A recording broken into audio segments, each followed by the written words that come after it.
அனைவருக்கும் வணக்கம். வரவேற்கிறோம். கியான்ஷலா. இது ஒரு ஞாயிற்றுக்கிழமை. மாமா கியானி மற்றும் பீக்கு பார்பிக்யூவை அனுபவிக்கிறார்கள். மாமா கியானி திரு இஷான் சர்மாவின் சமீபத்திய கார் விபத்து பற்றி உங்களுக்கு தெரியுமா? தனது காரை நிறுத்தும் போது அவர் திரு வர்மாவின் காரை தாக்கி காரின் முன் பக்கம் சேதமடைந்துள்ளது. இப்போது இருவரும் காவல் நிலையத்தில் உள்ளனர். சேதத்திற்கு திரு வர்மா 50,000 ரூபாய் கோருகிறார். எவ்வாறு ஆயினும் திரு சர்மா சில நிதி நெருக்கடி காரணமாக இந்த தொகையை செலுத்த முடியவில்லை. அது மோசமானது.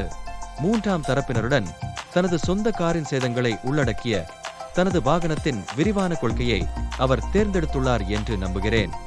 ஆம் மாமா கியானி, உண்மையில் கார் என்னால் மட்டுமே பிபி பார்ட்னர்ஸ் இயங்குதளத்தில் காப்பீடு செய்யப்பட்டது.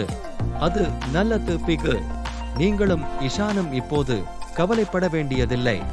மோட்டார் காப்பீட்டில் மூன்றாம் தரப்பு பாதுகாப்பின் கீழ் மூன்றாம் தரப்பினரின் இறப்பு, இயலாமை மற்றும் சொத்து சேதம் ஆகியவற்றிற்கு 4 சக்கர வாகனம் விஷயத்தில் 7.5 லட்சம் ரூபாய் வரை இழப்பீடு செலுத்தலாம். இறப்பு மற்றும் இயலாமை ஏற்பட்டால் இழப்பீட்டு தொகை வரம்பற்றது, மேலும் MACT எனப்படும் நீதிமன்றத்தின் முடிவின்படி நிற்கிறது.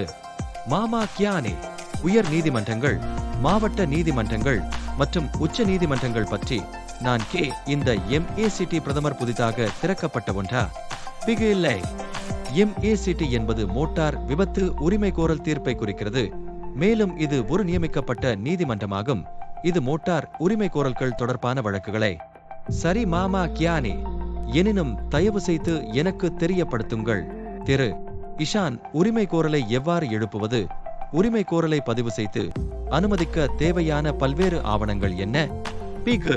பிபி பார்ட்னர்ஸில் நாங்கள் எப்போதும் வாடிக்கையாளர் முதல் மதிப்பை நம்பியுள்ளோம். எனவே உரிமை கோரல்கள் தொடர்பான வினவல்களை கையாள எங்கள் சொந்த உரிமை கோரல்கள் மேலாண்மை மோட்டார் கிளைம்ஸ் .i.e உரிமை கோரலை எழுப்பலாம். அதன் பிறகு நீங்கள் கோரிக்கை இணை ஆதரவை பெறுவீர்கள். ஆவணங்கள் சேகரிக்கப்பட்டு ஒரு சர்வேயர் பரிந்துரைக்கப்படுவார். அதைத் தொடர்ந்து அங்கீகரிக்கப்பட்ட கேரேஜில் பழுதுபார்க்கப்படும். இறுதி ஆவணங்கள் மற்றும் வீடியோக்கள் காப்பீட்டாளரால் அங்கீகரிக்கப்படும் மற்றும் உரிமை கோரல் தீர அது சுவாரஸ்யமானது. இந்த மதிப்புமிக்க தகவல்களை பகிர்ந்து கொண்டதற்கு மாமா கியானி மிக்க நன்றி. மேலும் அற்புதமான கான்கூடாரத்திற்கு ஒவ்வொரு புதன்கிழமும் மாலை 3 மணிக்கு மெயில்ஸ், வாட்ஸ்அப் மற்றும் பிபி பார்ட்னர்ஸ் போர்ட்டல் வழியாக கியான்ஷாலாவில் பிபி பார்ட்னர்ஸ் எனக்கு மகிழ்ச்சி அளிக்கிறது.